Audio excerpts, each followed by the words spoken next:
दोस्तों नमस्कार।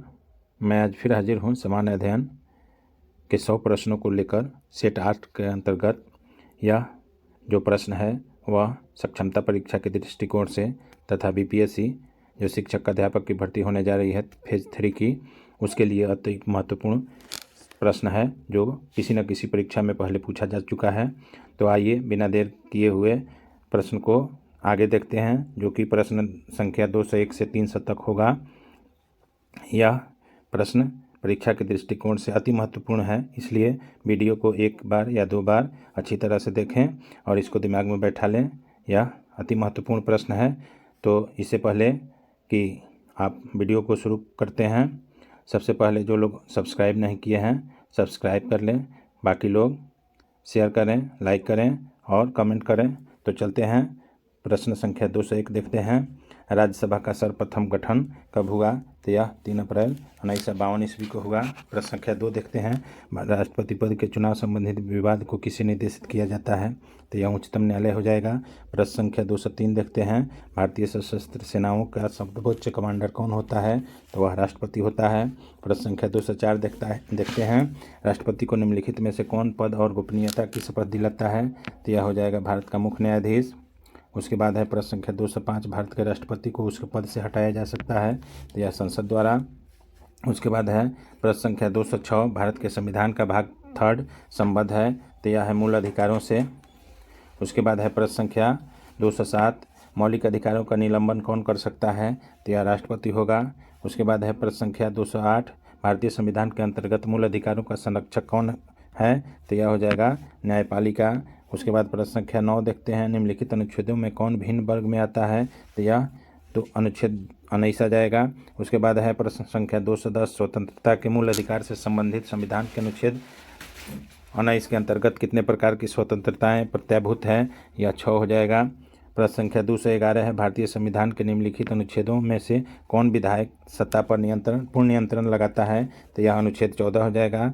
प्रश्न संख्या 212 है। भारत के संविधान का निम्नलिखित में से कौन सा अनुच्छेद प्रेस की स्वतंत्रता से संबंधित है? तो यह हो जाएगा अनुच्छेद 19।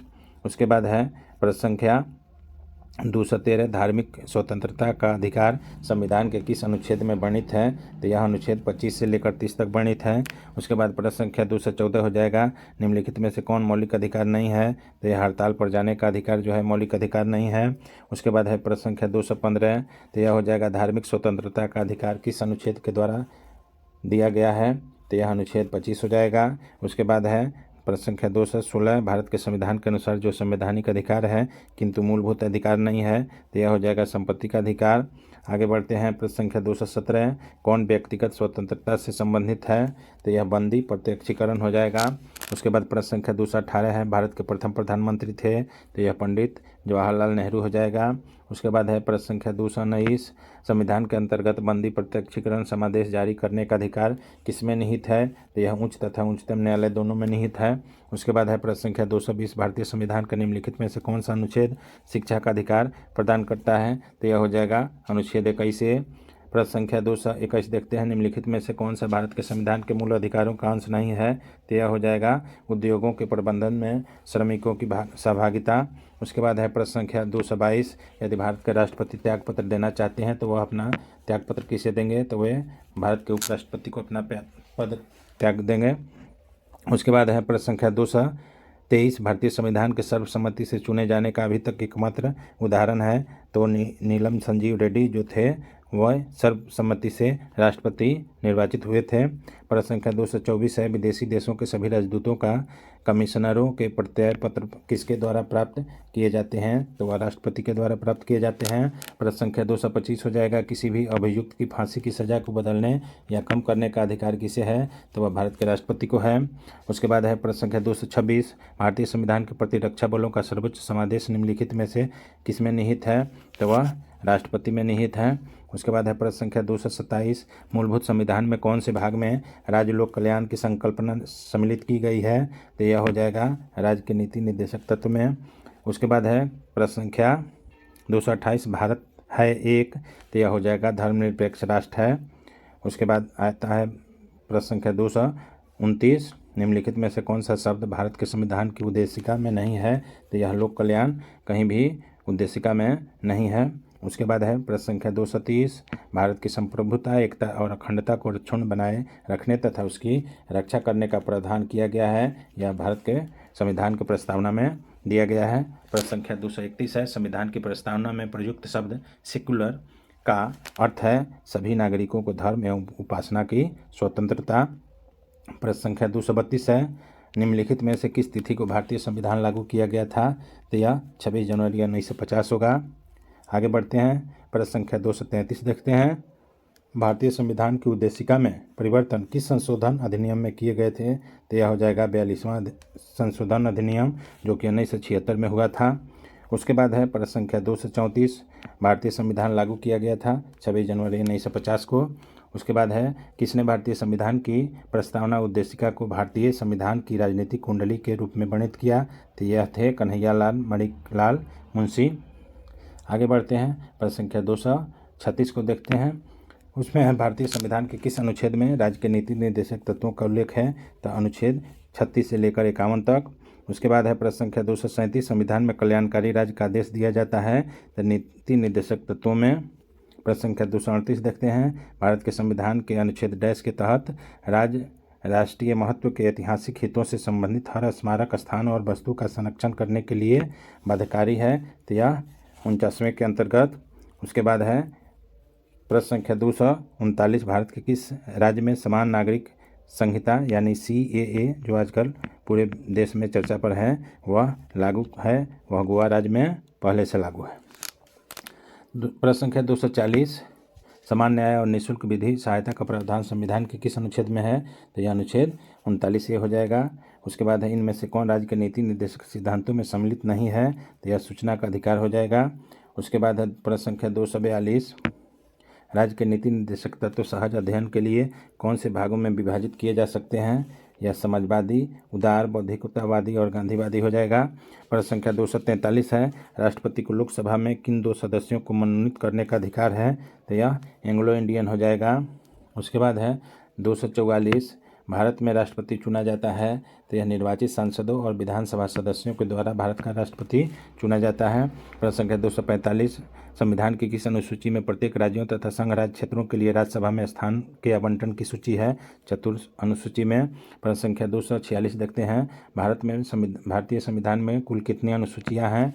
तो वह हो जाएगा 12। प्रश्न संख्या 247 देखते हैं, भारत के संविधान की 11वीं अनुसूची किनके बीच शक्तियों को विभाजित करती है? तो राज्य, विधानमंडल और पंचायत। प्रश्न संख्या 248 देखते हैं, भारतीय संविधान की किस अनुसूची में पंचायती राज संशोधन का प्रावधान है? तो यह हो जाएगा 11वीं अनुसूची में। उसके बाद 249 देखते हैं, भारतीय संविधान की 10वीं अनुसूची किससे संबंधित है? तो 10वीं अनुसूची जो है वह राजनीतिक पार्टियों के लिए है, दल बदल कानून के विरोध में के पक्ष में है। उसके बाद है प्रश्न संख्या 250, यदि भारत संघ को एक नए राज्य का सृजन करना हो तो संविधान की निम्नलिखित अनुसूचियों में से किस एक को अवश्य संशोधन किया जाना चाहिए? तो वह पहली अनुसूची को संशोधित किया जाएगा। प्रश्न संख्या 251 देखते हैं, राष्ट्रपति के उम्मीदवार के लिए क्या आवश्यक नहीं है? तो यह आवश्यक नहीं है कि भारत का जो राष्ट्रपति होगा वह पढ़ा लिखा होना चाहिए। उसके बाद है प्रश्न संख्या 252 है, यदि भारतीय उपराष्ट्रपति अपना पद त्यागपत्र देने का निर्णय लेते हैं तो वे अपना त्यागपत्र किसे संबोधित करके लिखेंगे? तो यह हो जाएगा भारत के राष्ट्रपति को। उसके बाद है प्रश्न संख्या 253, युद्ध की घोषणा या शांति का फैसला करने में कानूनी रूप से सक्षम है राष्ट्रपति। प्रश्न संख्या 254 देखते हैं, भारत के निम्नलिखित राष्ट्रपतियों में से कौन एक कुछ समय के लिए गुट निरपेक्ष आंदोलन के महासचिव भी थे? तो वे थे ज्ञानी जैल सिंह। प्रश्न संख्या 255 हो जाएगा, भारत के निम्नलिखित राष्ट्रपतियों में से कौन केंद्रीय श्रम मंत्री भी रहे हैं? तो वे थे बीबी गिरी। प्रश्न संख्या 256 देखते हैं, भारतीय संविधान का कौन सा अनुच्छेद भारतीय राष्ट्रपति को संसद के अवकाश के समय अध्यादेश लागू करने का अधिकार देता है? तो अनुच्छेद 123 के अंतर्गत उपराष्ट्रपति डैश संसद सदस्य नहीं होता है। उसके बाद है प्रश्न संख्या 258, भारत के उपराष्ट्रपति को कौन निकाल सकता है? तो लोकसभा की सम्मति से, राज्यसभा से। उसके बाद है प्रश्न संख्या 259, भारत के उपराष्ट्रपति का निर्वाचन होता है तो संसद के दोनों सदनों के द्वारा भारत के उपराष्ट्रपति का निर्वाचन होता है। उसके बाद है 260, उपराष्ट्रपति को पद की गोपनीयता की शपथ कौन दिलाता है? तो वह राष्ट्रपति हो जाएगा। उसके बाद है भारत के उपराष्ट्रपति पर अभियोग किसके द्वारा लगाया जाता है? तो यह हो जाएगा आपको राज्यसभा। उसके बाद है प्रश्न संख्या 262, तो यह हो जाएगा भारत के उपराष्ट्रपति के पद पर लगातार 2 बार कौन रहा था? तो वे थे डॉक्टर एस राधाकृष्णन। आगे बढ़ते हैं, प्रश्न संख्या 263, भारत के वह कौन से एकमात्र दूसरे उपराष्ट्रपति हैं जिन्होंने एस राधाकृष्णन के बाद दूसरी अनुक्रमित अवधि में पद प्राप्त किया? तो वे थे एम.एच. अंसारी। उसके बाद है प्रश्न संख्या 264, भारत के उपराष्ट्रपति को पदच्युत करने का संकल्प निम्नलिखित में से कहाँ प्रस्तावित किया जा सकता है? तो केवल राज्यसभा में। उसके बाद है प्रश्न संख्या 265, किस एकमात्र उपराष्ट्रपति की मृत्यु पद पर रहते हुए हुई थी? तो वे थे कृष्णकांत। उसके बाद है प्रश्न संख्या 266, निम्नलिखित में से कौन सबसे कम समय के लिए उपराष्ट्रपति पद पर आसीन रहा? तो वे थे बीबी गिरी। उसके बाद है प्रश्न संख्या 267, की संविधान संशोधन अधिनियम के अंतर्गत भूतपूर्व विदेशी राजाओं के प्रिविलेज को समाप्त कर दिया गया? तो यह हो जाएगा 26वां। उसके बाद है प्रश्न संख्या 268, की संवैधानिक संशोधन द्वारा संविधान की 8वीं अनुसूची में 3 भाषाओं मणिपुरी, नेपाली और कोंकणी को शामिल किया गया? तो यह हो जाएगा 71वें। प्रश्न संख्या 268, कि संविधान संशोधन के माध्यम से राष्ट्रपति, उपराष्ट्रपति, लोकसभा अध्यक्ष, प्रधानमंत्री के निर्वाचक को सर्वोच्च न्यायालय तथा उच्च न्यायालय में चुनौती देने के अधिकार को समाप्त किया गया था? तो यह हो जाएगा 39वें। उसके बाद है प्रश्न संख्या 269, निम्नलिखित में से कौन से संशोधन के पश्चात बोडो और डोंगरी भाषाएं 8वीं अनुसूची में शामिल की गई? तो यह 92वां संविधान संशोधन के द्वारा। उसके बाद प्रश्न संख्या 270 है, संविधान की प्रस्तावना को निम्नलिखित में से किस संवैधानिक संशोधन के अंतर्गत संशोधित किया गया? तो यह हो जाएगा 42वें संविधान संशोधन के द्वारा। आगे बढ़ते हैं, प्रश्न संख्या 271, सिक्किम को पूर्णतः राज्य का दर्जा किस संविधान संशोधन अधिनियम द्वारा दिया गया? तो 36वें संविधान संशोधन के द्वारा सिक्किम को पूर्णतः राज्य का दर्जा दिया गया। उसके बाद है प्रश्न संख्या 272, किस संवैधानिक संशोधन अधिनियम द्वारा वन को राज्य सूची से समवर्ती सूची में अंतस्थापित किया गया? तो 42वां संविधान संशोधन में वन को राज्य सूची से समवर्ती सूची में स्थापित किया गया। उसके बाद है प्रश्न संख्या 273, क्या राज्य विधानमंडल संविधान संशोधन प्रक्रिया को प्रारंभ कर सकता है? तो हो जाएगा यह हो जाएगा राज्य विधानमंडल संविधान संशोधन की प्रक्रिया को प्रारंभ नहीं कर सकता है। उसके बाद है प्रश्न संख्या 274, की संविधान संशोधन अधिनियम द्वारा लोकसभा के कार्यकाल को 6 वर्ष से घटाकर 5 वर्ष कर दिया गया? तो यह 44वें संविधान संशोधन के अंतर्गत। उसके बाद है प्रश्न संख्या 275, संविधान को किस अनुसूची में प्रत्येक राज्यों तथा संघ राज्य क्षेत्रों के लिए राज्यसभा में स्थानों के आवंटन की सूची है? तो यह चतुर्थ सूची के अनुसूची के अंतर्गत। प्रश्न संख्या 276 है, संविधान संशोधन कितने प्रकार से किया जा सकता है? तो यह 3 प्रकार से। उसके बाद है, निम्नलिखित में से भारत का राष्ट्रपति किसकी नियुक्ति नहीं करता? तो वह उपराष्ट्रपति की। उसके बाद है, राष्ट्रपति किस सूची के विषयों पर अध्यादेश जारी नहीं कर सकता? तो यह राज्य सूची हो जाएगा। उसके बाद है 289, संसद के सदनों को बुलाने की शक्ति किसके पास है? तो यह हो जाएगा राष्ट्रपति के पास है। प्रश्न संख्या 280 हो जाएगा, भारतीय सशस्त्र सेनाओं का सर्वोच्च कमांडर कौन होता है? तो वह राष्ट्रपति होता है। प्रश्न संख्या 281 है, राष्ट्रपति संविधान के किस अनुच्छेद के तहत भारत के मुख्य न्यायाधीश के समक्ष शपथ ग्रहण करता है? तो यह हो जाएगा अनुच्छेद 60 के अंतर्गत। उसके बाद है 282, राष्ट्रपति के त्यागपत्र की सूचना उपराष्ट्रपति किसको देता है? तो लोकसभा अध्यक्ष को देता है। उसके बाद है प्रश्न संख्या 283, सांसदों के वेतन का निर्णय कौन करता है? तो यह संसद करता है। प्रश्न संख्या 284, भारतीय संसद की संप्रभुता प्रतिबिंबित है न्यायिक समीक्षा से। उसके बाद है प्रश्न संख्या 285, राष्ट्रपति पद के चुनाव संबंधी विवाद को किसे निर्देशित किया जाता है? तो यह हो जाएगा उच्चतम न्यायालय को। उसके बाद है प्रश्न संख्या 286, मौलिक कर्तव्यों को संविधान में सम्मिलित किए जाने का प्रयोजन है विनाशक एवं असंवैधानिक गतिविधियों को नियंत्रित करना। उसके बाद है प्रश्न संख्या 287, किस अनुच्छेद के तहत संसद को नागरिकता से संबंध में कानून बनाने का अधिकार प्राप्त है? तो यह अनुच्छेद 11 के अंतर्गत। उसके बाद है प्रश्न संख्या 288, मूल अधिकार मूल कहलाते हैं क्योंकि वह मानव के प्राकृतिक और अप्रत्यदेय अधिकार है। प्रश्न संख्या 89 है, भारतीय संविधान के किस अनुच्छेद में प्रेस की स्वतंत्रता दी गई है?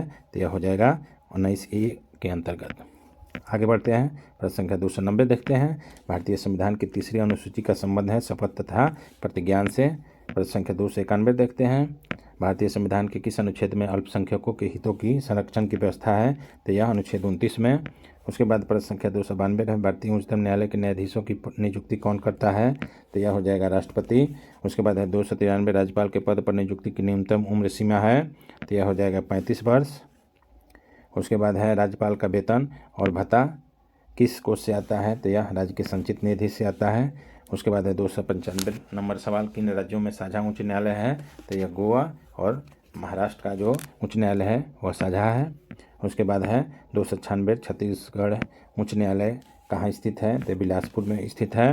297, भारतीय महानियंत्रक और महालेखा परीक्षक किसके लिए एक मित्र दार्शनिक और मार्गदर्शक के रूप में कार्य करता है? तो वह हो जाएगा लोक लेखा समिति। आगे बढ़ते हैं, 298, मंत्रिपरिषद में कितने स्तर के मंत्री होते हैं? तो यह 3 स्तर के होते हैं। उसके बाद है 299, संसदीय समिति प्रणाली के तहत 12 अप्रैल 1993 से कितने समितियों ने कार्य करना शुरू किया? तो वह 17 हो जाएगा। प्रश्न संख्या 300 और इस वीडियो का लास्ट प्रश्न है, संघीय मंत्रिपरिषद अपने आचरण के लिए किसके प्रति उत्तरदायी होता है? तो लोकसभा के प्रति उत्तरदायी होता है। तो यह जो आज का प्रश्न था, प्रश्न संख्या 201 से 300 समानाध्ययन का, यह आज समाप्त होता है। तो यह वीडियो आपको कैसा लगा? जो लोग अभी सब्सक्राइब नहीं किए हैं प्लीज़ सब्सक्राइब कर दें, और बाकी लोग लाइक करें, कमेंट्स करें और अपने दोस्तों के पास ज़्यादा से ज़्यादा शेयर करें।